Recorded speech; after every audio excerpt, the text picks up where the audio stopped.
Chers auditeurs, afin de faciliter la compréhension de tous, au lieu de présenter ce texte avec les unités de mesure propres au XIXe siècle, nous utilisons les unités de mesure propres au monde contemporain.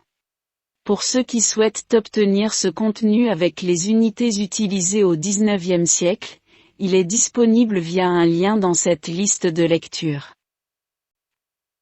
Au mois d'août 1855, le Dr H.R.E., professeur de chimie à l'Université de Pennsylvanie, a exposé au congrès de l'Association américaine pour l'avancement des sciences la manière dont une pression de 8,6 kg a été générée dans une balance à ressort, avec laquelle un milieu communiquait par l'intermédiaire de l'eau.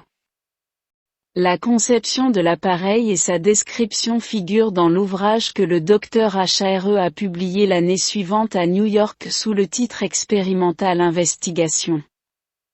Je me contenterai d'en citer un extrait, car au chapitre 3, nous verrons qu'il a été perfectionné par le Dr William Crook.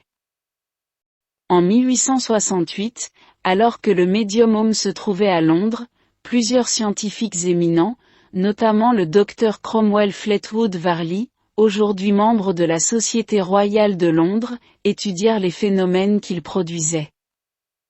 Monsieur Varley écrivit une longue lettre ouverte au Dr Tyndall sur les faits étudiés, dont je reproduis les paragraphes suivants.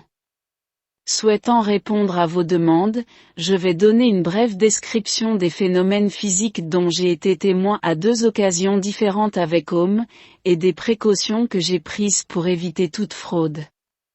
Des personnes bien informées m'ont parlé des manifestations extraordinaires qui se sont produites avec le sujet mentionné, et c'est ce qui a motivé ma décision d'explorer personnellement la nature de ces manifestations. La deuxième séance s'est déroulée à mon domicile, où Ohm ne s'était jamais rendu.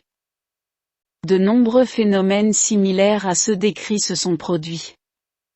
Au cours de la séance, Monsieur Ohm s'est agité, m'a demandé de lui tenir les mains et a dit d'une voix forte « Oh, dirigez votre regard vers l'arrière ». Aussitôt, il plaça ses 2 jambes sur mon genou gauche et ses mains se placèrent entre les miennes.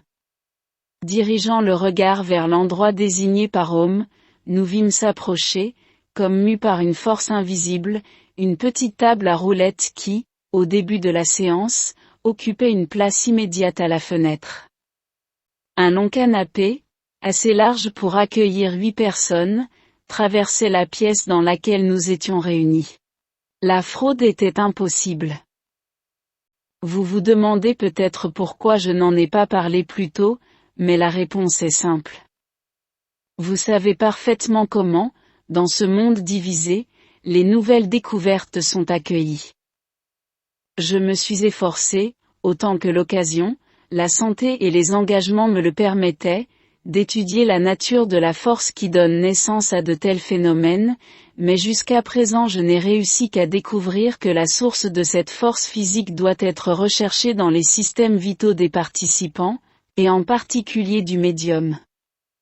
Le 6 janvier 1869, la Société dialectique de Londres, constituée depuis 2 ans sous la présidence de Monsieur John Lubbock, et composée des principaux savants anglais, décida que, conformément à l'article 7, le Conseil devrait procéder à la nomination d'un comité chargé d'examiner et de faire un rapport sur le sujet des phénomènes supposés.